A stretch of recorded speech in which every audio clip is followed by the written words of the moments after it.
پہلی open heart surgery میرے نبی کی ہوئی ہے.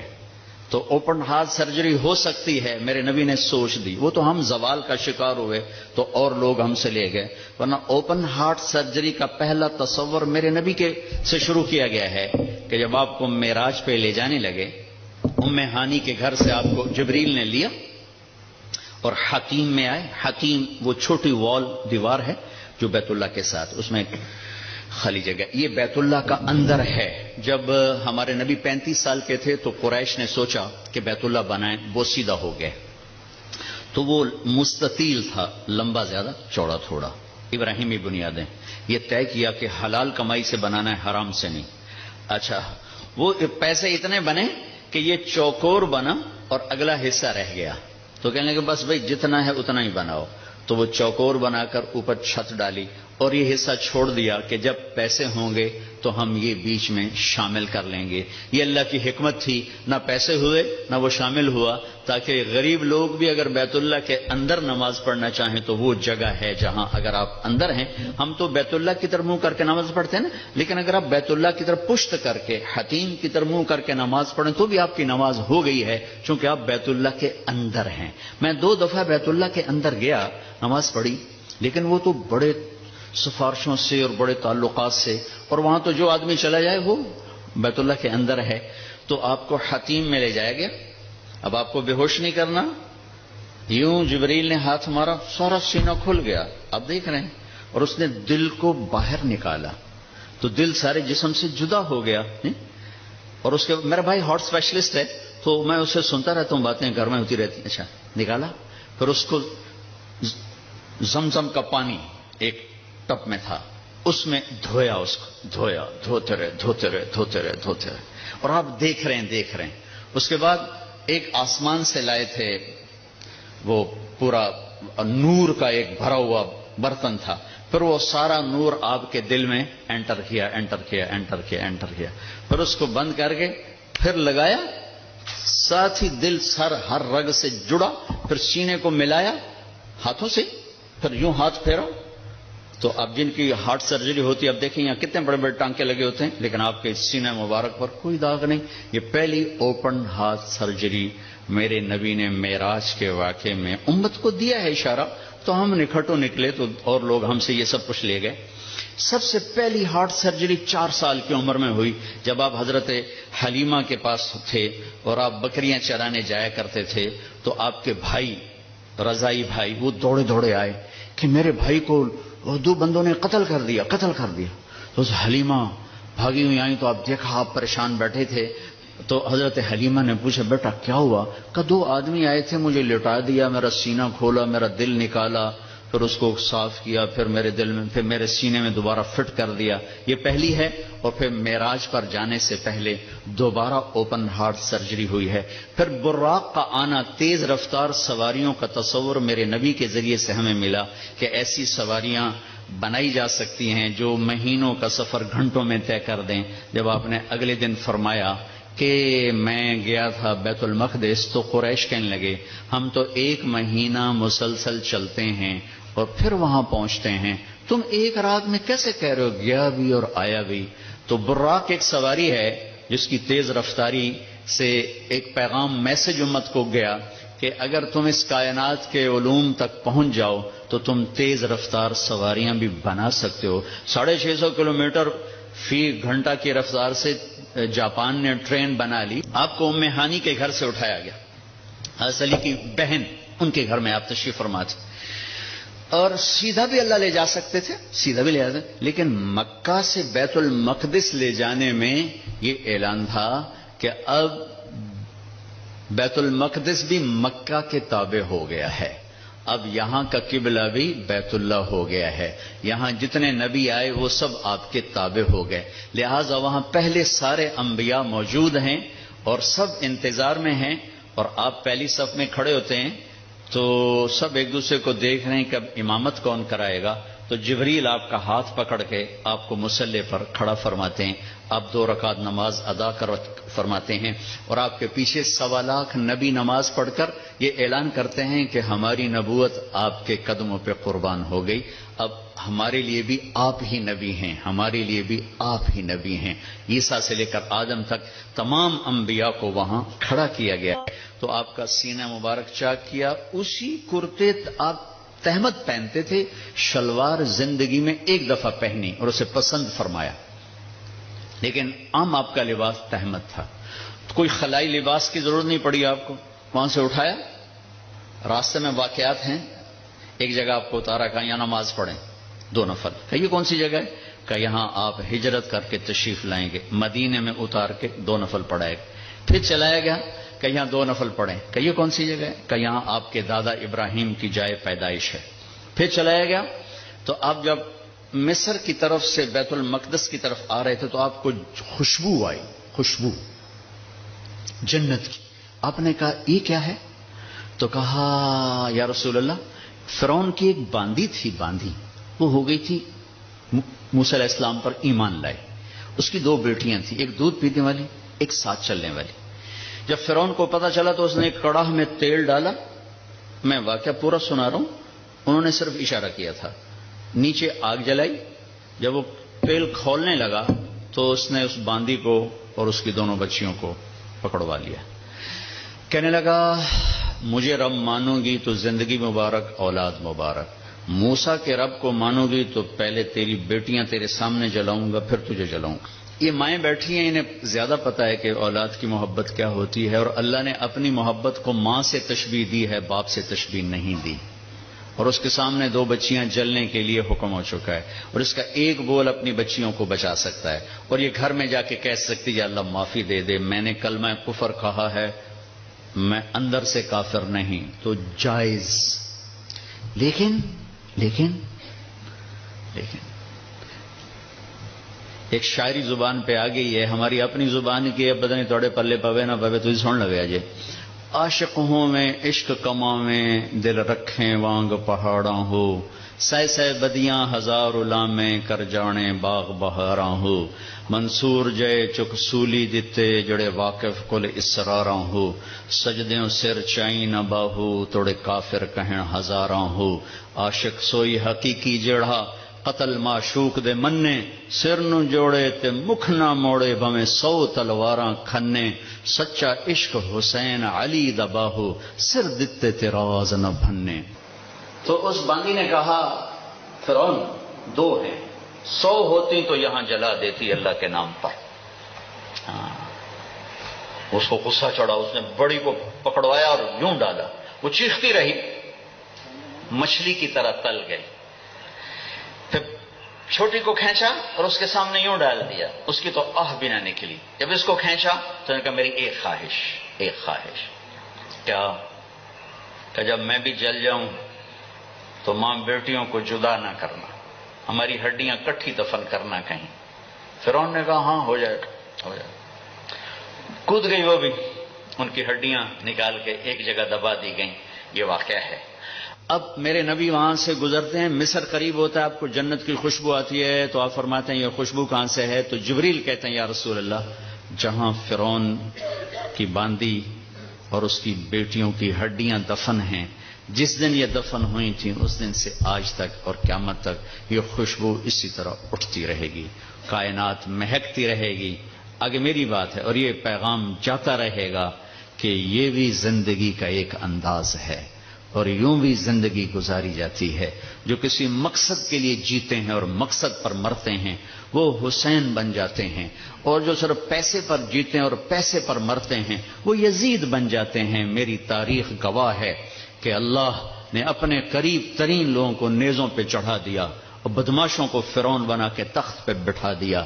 ہم کربلا محرم آتا ہے تو ہم سب حسین کے لیے روتے ہیں، محرم جاتا ہے تو سب یزیدی لبادے میں ہوتے ہیں۔ یہ کون سی تعذیب ہے، یہ کون سا کمال ہے، یہ کون سا ایمان ہے؟ پھر آپ کو بیت المقدس اتارا گیا، براق باندھ دیا گیا، دنیا دارالاسباب ہے، نبی کو اسباب دیے گئے، سواری پر لایا گیا، سواری پر۔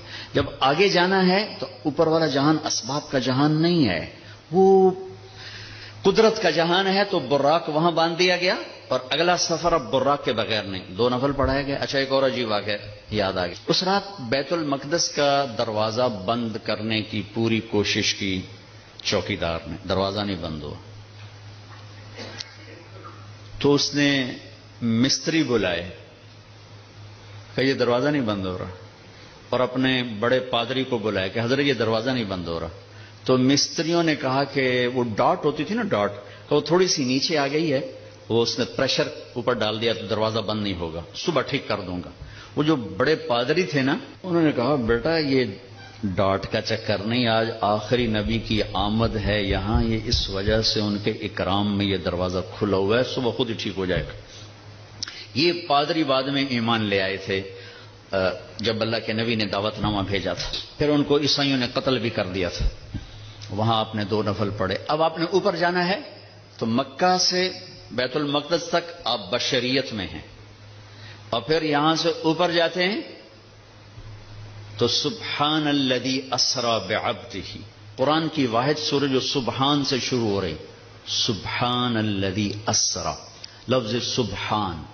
سبحان میں کیا پیغام ہے کہ اللہ تمہارے قوانین سے پاک ہے، تمہارے مادی قوانین سے پاک ہے۔ مادے کا قانون یہ ہے کہ اس لباس میں کوئی سپیس میں نہیں جا سکتا، مادے کا قانون یہ ہے کہ اس لباس میں سپیس میں جاتے ہی پھٹ جائے گا، کیونکہ جو ہمارے اوپر ہوا کا پریشر ہے، جب ہوا سے اوپر جائیں گے اور پریشر ریلیز ہوگا تو ہم خود بم بن کے پھٹ جائیں گے۔ ہر مرد عورت کے اوپر 280 من ہوا کا پریشر ہے، اس پریشر کو روکنے کے لیے ہمارے اندر پریشر ہے، جب ہم اوپر جائیں گے تو دھڑوں ایک دھماکہ ہوگا، کیونکہ اوپر سے ہوا ہٹے گی تو ہم پھٹیں گے۔ اس پریشر کو مصنوعی طور پر راکٹ میں کریٹ کیا جاتا ہے لباس کے اندر، اس کے اندر، تب ہم اوپر جاتے ہیں کہ تمہارا رب ان سارے قوانین سے پاک ہے، سبحان سبحان۔ اوپر جانے کے لیے آسرا چاہیے، جبریل نہیں نہیں نہیں، جبریل کا آسرا بھی نہیں چاہیے، سبحان تمہارے قانونوں کا محتاج نہیں ہے۔ اتنی لمبی کائنات میں رات کے اندر سفر پورا ہو جائے گا، کیسے ہوگا؟ نہیں ہو سکتا، ہو سکتا ہے، کیوں؟ سبحان کہ تیرا رب زمان کا بھی مالک ہے، مکان کا بھی مالک ہے۔ ٹائم کو روکنا، زمانے کو روکنا، مکان کو روکنا تمہارے لیے ناممکن ہے، تیرے رب کے لیے ممکن ہے۔ آئنسٹائن مر رہا تھا تو کسی نے کہا تیرے جیسا سائنسدان بھی مر رہا ہے، کہنے لگا ہاں، ٹائم سے باہر نکال دو تو میری موت نہیں ہوگی، موت سے بچ جاؤں گا، اور ٹائم سے باہر مجھے کون نکالے گا؟ اللہ نکال سکتا ہے، اللہ نکال سکتا ہے کہ وہ ٹائم کا بنانے والا ہے، وہ زمانے کا بنانے والا ہے، وہ وقت کا بنانے والا ہے۔ سبحان، صرف ایک صورت ہے جو سبحان سے شروع ہوتی ہے، سبحان، اور اس سبحان کے اندر یہ سارے پیغام ہے۔ پاک ذات، بے عیب ذات، تمہارے قوانین سے بالا تر ذات، تمہاری سوچ سے بالا تر ذات، الذی اسری بعبدہ۔ قریش کہنے لگے تم کیسے جا سکتے ہو؟ اللہ نے جواب دیا یہ تھوڑا ہی گئے تھے، میں لے کر گیا تھا۔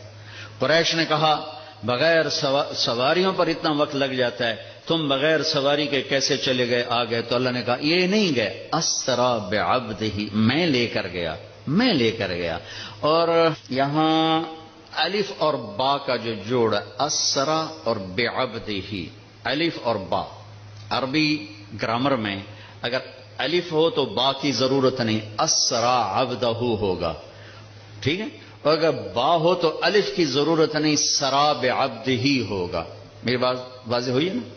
الف ہو نا، با کی ضرورت نہیں، اسری عبدہ، اور اگر با ہو تو الف کی ضرورت نہیں، سرا بعبدہ۔ یہ الف اور با کا جوڑ کیوں ہے؟ یہ بتانے کے لیے کہ میں اللہ خود اپنے نبی کو لے کر گیا، اور بعبدہ ہی میں کیا اشارہ ہے؟ آپ لوگ کون ہو کہ جی ہم کسٹم والے، میں کون ہوں جی؟ یہ جی مسجد والے، یہ کون ہے جی؟ یہ جی کپڑے والے۔ تو اللہ کہہ رہا بعبدہ، یہ کون ہے؟ یہ میرا بندہ ہے، یہ میرا ہے اور میں ان کا ہوں، بعبدہ۔ اور الف اور با کے ساتھ اللہ فرما رہے ہیں کہ میں لے کر گیا، جبریل بھی نہیں لے کر گئے۔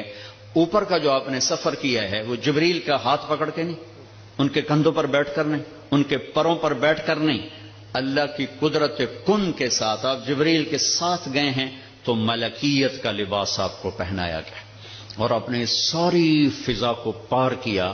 آج یہ سائنس کا نیا علم آیا ہے کہ اگر کوئی سواری ٹائم کی رفتار سے زیادہ ہو جائے تو ٹائم اس کے لیے زیرو ہو جاتا. ٹائم زیرو ہو جاتا.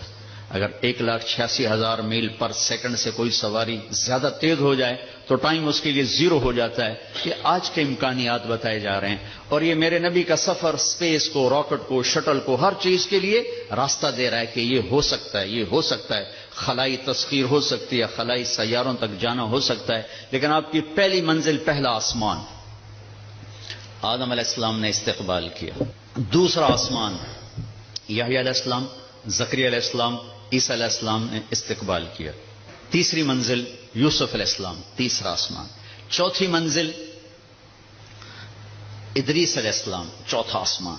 پانچویں منزل ہارون علیہ السلام، پانچواں آسمان. چھٹی منزل موسیٰ علیہ السلام، چھٹا آسمان. ساتویں منزل، ساتواں آسمان ابراہیم علیہ السلام. ہر آسمان پر نبی کھڑے ہوتے تھے پھولوں کے ہار لے کر. یہ میرا اضافہ ہے استقبال کے لیے. اور ہر نبی کہتے ہمارے بھائی آ گئے، ہمارے نبی آ گئے، ہمارے بھائی آ گئے، ہمارے نبی آ گئے. اب ساتویں آسمان پر پہنچے تو ریسپشن کوئی نہیں. جب میں ابھی آیا تو سارے آپ کے افسران وہاں کھڑے ہوئے تھے. ریسپشن ساتویں آسمان پر ایک بڑے میاں، ایک بیت اللہ ہے، اس کی یوں ٹیک لگا کر نہ بیٹھے ہوئے اور اس طرح ہاتھ رکھ کے بیٹھے ہوئے، سفید داڑھی یہاں تک آ رہی اور اس بیت اللہ کا طواف ہو رہا ہے. فرشتے طواف کر. آپ پوچھتے ہیں یہ بڑے میاں کون ہیں، یہ بزرگ کون ہیں؟ تو جبریل کہتے ہیں یہ آپ کے دادا ابراہیم علیہ السلام. اگر اللہ چاہتے تو ابراہیم بھی کھڑے ہوتے وہاں، چونکہ مرتبہ تو ہمارے نبی کا بڑا ہے، رشتہ ابراہیم کا بڑا ہے، مرتبہ ہمارے نبی کا بڑا ہے. لیکن ان کو بٹھایا، ان کو چلایا. یہ میری بات آپ غور سے سنیے گا. ان کو بٹھایا، ان کو چلایا. ساری کائنات حضرت ابراہیم علیہ السلام سے بھر جائے، ہمارے نبی کے برابر نہیں ہو سکتے. ساری کائنات ملائکہ سے بھر جائے، ہمارے نبی کے ایک بال کے برابر نہیں ہو سکتے. جس کو اللہ حبیب بنائے وہ کیا ہوگا. جس کے چہرے کی قسمیں والضحی، جس کی زلفوں کی قسمیں واللیل اذا سجا، جس کے شہر کی قسم وہذا البلد الامین، جس پر اتری کتاب کی قسم قاف والقرآن المجید، جس کی جان کی قسم لعمرک انہم لفی سکرتہم یعمہون، جس کا وکیل صفائی بن کے قسم والنجم اذا ہوا ما ضل صاحبکم وما غوا، جس کو تسلیاں دینے کے لیے قسم والضحى واللیل اذا سجا ما ودعک ربک وما قلا، جس کے بول کی قسم وقیلہ یا رب ان ہؤلاء قوم لا یؤمنون، جس کو رحمت للعالمین کا ٹائٹل وما ارسلناک الا رحمت للعالمین وما ارسلناک الا کافۃ للناس بشیرا ونذیرا، جس سے اللہ لاڈ سے کبھی محمد، کبھی احمد، کبھی ماہی، کبھی حاشر، کبھی عاقب، کبھی فاتح، کبھی خاتم، کبھی ابو القاسم، کبھی طٰہٰ، کبھی یاسین، کبھی مزمل، کبھی مدثر، کبھی شاہد، کبھی مبشر، کبھی نذیر، کبھی داعی الی اللہ، کبھی سراج منیر. دیکھو تو صحیح اللہ کیا لاڈ کر رہا ہے اپنے نبی کے ساتھ. یہ بیت اللہ کی دیوار ہے ساتویں آسمان. یہ ایک بڑے میاں بیٹھے ہوئے ہیں اور یہ کائنات کی عظیم ہستی آتے ہیں اور یہ ادھر جا رہے ہیں، وہ ادھر نہیں آ رہے کہ یہ باپ ہیں، یہ بیٹے ہیں. اور اس آگے جانے میں باپ کو عزت دینی ہے اور بیٹے نے گھٹنوں کو چھونا ہے اور امت کو پیغام دینا ہے کہ رشتوں کا تقدس ہمیشہ باقی رکھنا ہوگا، چاہے آخری نبی ہی کیوں نہ ہو، چاہے آخری رسول ہی کیوں نہ ہو. رشتوں کو تولا نہیں جا سکتا، ناپا نہیں جا سکتا، پیسوں پہ نہیں تولنا. رشتہ رشتہ ہوتا ہے. یہ چلے، وہ کھڑے ہوئے. سارے نبیوں نے کہا بھائی آ گئے. ابراہیم نے کہا میرا بیٹا آ گیا، میرا بیٹا آ گیا، میرا بچہ آ گیا. میرے نبی آ گئے. نبی بھی کہا میرے نبی آ گئے. وہ کہا میرا بیٹا آ گیا، میرا بچہ آ گیا. پھر گلے لگایا، پھر ماتھا چوما. یہ کسی نے نہیں کیا، یہ ابراہیم نے کیا. گلے لگایا، ماتھا چوما، آگے روانہ کیا. ایک پیغام ڈیلیور کیا کہ میرے نبی آپ اتنے مقام کے ہو کر بھی اپنی امت کو پیغام دیں کہ اپنے باپ کے آگے سر جھکائیں، اپنی امت کو پیغام دیں کہ ماں باپ کے رشتے کے سامنے اولاد کو بھی جھکنا پڑتا ہے۔ ابراہیم ملے اور اب جانے لگے تو کہا بیٹا اپنی امت کو میرا سلام کہہ دینا۔ سبحان اللہ، یہ رشتہ بہت گہرا تھا کہ اپنی امت کو میرا سلام کہنا، اور انہیں کہنا جنت خالی زمین ہے اور اس کے باغ باغیچے سبحان اللہ الحمدللہ لا الہ الا اللہ اللہ اکبر ہیں، جتنا کہیں گے اتنے درخت وہاں لگتے جائیں گے۔ اب آپ سدرۃ المنتہا پہنچے تو ایک آج کی اس میں آج کے لہجے کی گفتگو کہ جبریل نے کہا یا رسول اللہ آگے میرے پاس ویزا کوئی نہیں، آگے اور جہان ہے، ملکوتی جہان بھی ختم، ملائکہ کا جہان، سدرۃ المنتہا، یوں سمجھو جبریل اپنے گھر میں کہہ رہے ہیں یا رسول اللہ اس سے آگے میرے پاس ویزا کوئی نہیں، میں نہیں جا سکتا۔ کہا میں اتنا بھی آگے جاؤں گا نا ایک بالش تو میں جل کے راکھ ہو جاؤں گا، میں نہیں جا سکتا۔ تو یہاں آ کر ملکوتی حیثیت بھی ختم ہو کر کوئی اور حیثیت آپ کو عطا کی گئی، وہ اللہ جانے، اللہ کا حبیب جانے۔ عرش تک پہنچنے میں پہلی ہستی کامیاب ہو رہی ہیں۔ جبریل بھی کہہ رہے ہیں آگے نہیں جا سکتا یا رسول اللہ، بس ختم، میں ختم۔ عرش پہلی دفعہ اس کے دروازے کسی ہستی کے لیے کھل رہے ہیں اور آپ کے قدم عرش پہ پڑ رہے ہیں، اور چوتھی منزل آپ کی اللہ اور حبیب اللہ ہیں کہ اللہ نے سارے پردے ہٹا کر اپنا آپ دکھا کر کہا السلام علیک ایھا النبی ورحمۃ اللہ وبرکاتہ، اے میرے محبوب آپ کا رب آپ کو سلام پیش کرتا ہے۔ اور یہاں حبیب اور حبیب اللہ میں ملاقات ہے، ثم دنا فتدلی فکان قاب قوسین او ادنا۔ یہ لفظ آپ نے سنا ہوگا قاب قوسین، قاب قوسین۔ میں آپ کو آج اس کی تصویر بنا کے دکھاتا ہوں کہ قاب قوسین کا مطلب کیا ہے۔ عربوں میں اکثر لڑائی ہوتی رہتی تھی، جب ان میں صلح ہوتی تھی تو قبیلوں کے سردار کٹھے ہوتے تھے اور صلح ہو رہی۔ صلح کیسے ہوتی تھی؟ یہ ایک کمان ہے عرب سردار کے ہاتھ میں، یہ دوسری کمان ہے دوسرے عرب سردار کے ہاتھ میں، ان دونوں کی لڑائی ہے۔ یہ دو عرب سردار ان میں صلح کروا رہے ہیں، یہ دو ساتھ ان کے اس صلح کو پورا کرنے کے لیے آ رہے ہیں۔ اب یہ ایک محفل ہوتی تھی تو ایک عرب سردار اٹھ کے اپنی کمان یوں کرتا تھا، یہ کمان کا وہ دھاگا ہے جس کے اوپر تیر کھینچا جاتا تھا، اور یہ وہ لکڑی ہے، ٹھیک ہوگی یہ۔ اب یہ یوں آ کر اپنی کمانوں کے سرے یوں ملا دیتے تھے۔ آپ دیکھ رہے ہیں سارے، یہ قوس، یہ قوس، قوس کہتے ہیں کمان کو، یہ قاب ہے، یہ قاب، قاب قوسین، دو کمانوں کی قاب، یہ اور یہ اور یہ قاب، اور یہ قوس، یہ قوس۔ تو اس ملنے کو عربی میں کہا جاتا ہے قاب قوسین، کہ اب جیسے دو کمانیں ان کے کنارے آپس میں مل گئے تو یہ سردار بھی آپس میں مل گئے، اب ان میں لڑائی نہیں ہوگی۔ اس محاورے کو اللہ نے اپنے اور حبیب اللہ کے لیے استعمال کیا، فکان قاب قوسین، کہ میرا حبیب میرے قریب ایسے ہوا جیسے دو کمانوں کے کنارے قریب ہوتے ہیں۔ اگلی عجیب بات بتاؤں، او ادنا، او ادنا، اس کی کیفیت صرف اللہ جانتا ہے کہ نہیں میرے حبیب اس سے بھی زیادہ میرے قریب ہو گئے۔ میرے بھائیوں، اس ہستی کو آئیڈیل بنا کے چلو، مزے کرو گے اللہ کی قسم، اور آپ کی نسلیں مزے کریں گی۔ اگر آپ لوگوں کی جیبوں پہ ڈاکے ڈالتے رہے، نہ آپ سکھی رہو گے نہ آپ کی نسلیں سکھی رہیں گی۔ 60 کی دہائی کے ایک چیئرمین پورے مغربی پاکستان کے ہمارے قریبی رشتہ داروں میں تھے، انہوں نے حرام دولت کے ڈھیر لگا دی، پھر اچانک مر گئے۔ ایک دن ان کا بڑا بیٹا کہہ رہا تھا کاش ہمارا باپ ہمارے لیے حرام اکٹھا نہ کرتا تو کوئی خوشی کا دن ہم بھی دیکھ لیتے۔ اور میں نے اس آدمی سے ان کانوں سے سنا، میں اج مر جاواں میری دھی نو کسے دی پرواہ کوئی نہیں۔ بیٹی کمزور ہوتی ہے، بیٹوں کا نام نہیں لیتا، بیٹی، میں اج مر جاواں میری دھی نو کسے دی پرواہ کوئی نہیں۔ ہائے ہائے ہائے، اس کا بیٹا کہہ رہا تھا کاش ہمارا باپ ہمارے لیے حرام اکٹھا نہ کرتا تو کوئی خوشی کا دن ہم بھی دیکھ لیتے۔ پیٹ پہ پتھر باندھ لیے کہ میری امت پیسے پر نہ بک جائے، چوپڑی روٹی پراٹھے اور انڈے پر نہ بک جائے. 3 دن کے فاقے برداشت کیے. آپ باغ میں تشریف لے گئے، کھجوریں گری پڑی تھیں، گندی کھجوریں جو گر جاتی، آپ نے اٹھائی، ہائے ہائے وجہ کائنات، ساری کائنات جن کے لیے بنائی، ایک گندی کھجور صاف کر کے منہ میں رکھی. ایک صحابی ساتھ ہے عبداللہ تو نہیں کھاتا؟ کہ یا رسول اللہ مجھے بھوک نہیں. بھوک کا مسئلہ نہیں تھا، وہ کھجور کھانا مشکل تھا. جی مجھے بھوک نہیں.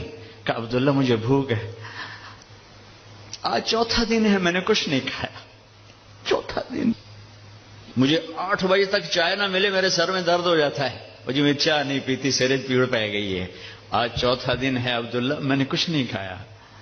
گری پڑی کھجور صاف کر کے کھائی ہے. کسٹم والوں کو پیغام دیا ہے، پیسہ سب کچھ نہیں ہوتا ہے، انسانیت بہت بڑی معراج ہے. اللہ کا ترازو پیسے کو نہیں تولے گا، تیرے کردار کو تولے گا، تیری سچائی کو تولے گا، تیری دیانت کو تولے گا. اللہ اور حبیب اللہ کی ملاقات ہے، قاب قوسین او ادنی. پھر وہاں سے آپ کی واپسی ہوئی ہے تو 50 نمازیں لے کر واپس آئے. میں اللہ پہ قربان جاؤں، اللہ نے 5 دینے تھیں، 50 کیوں دی ہیں؟ نماز کی اہمیت بتانے کے لیے کہ نماز بڑی عظیم چیز ہے. آگے آپ نے کچھ کہا ہی نہیں، چپ کر کے واپس آ گئے. تو میں نے کہیں پڑھا نہیں، لیکن مجھے لگتا ہے اللہ نے 6ٹھے آسمان پہ موسیٰ علیہ السلام کو کھڑا کر دیا، ہوگا چونکہ پڑھا ہوا نہیں، وجدان ہے. یا رسول اللہ، اللہ کی ملاقات کیسی رہی؟ بہت اچھی رہی. کیا ملا؟ کہ 50 نمازیں. کہا توبہ یا رسول اللہ یہ کون پڑھیں گے؟ اب واپس جا کے تھوڑی کم کروائیں. واپس گئے، 5 کٹ. پھر آگے موسیٰ کھڑے تھے، کتنی؟ 5. نہیں یا رسول، واپس جائیں. پھر 5. 9 چکر لگے، آنا جانا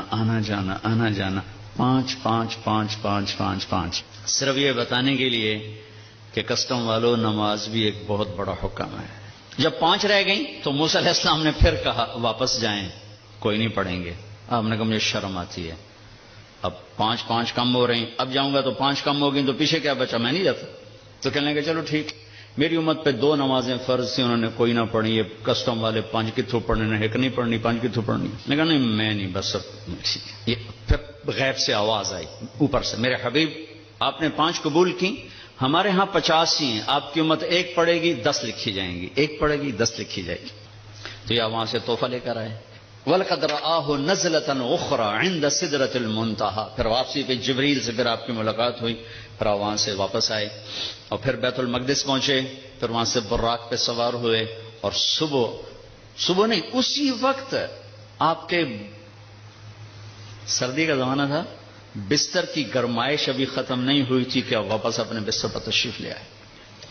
صبح آپ نے حضرت خدیجہ سے کہا یہ ہوا ہے، میں بتانا چاہتا ہوں. وہ ڈر گئی، یا رسول اللہ لوگ تو بہت جھٹلائیں گے. کہا جھٹلائیں جو مرضی کریں، میں بتانا چاہتا ہوں. آپ حرم میں تشریف لائے اور آپ نے یہ اعلان کیا میرا رات یہ سفر ہوا.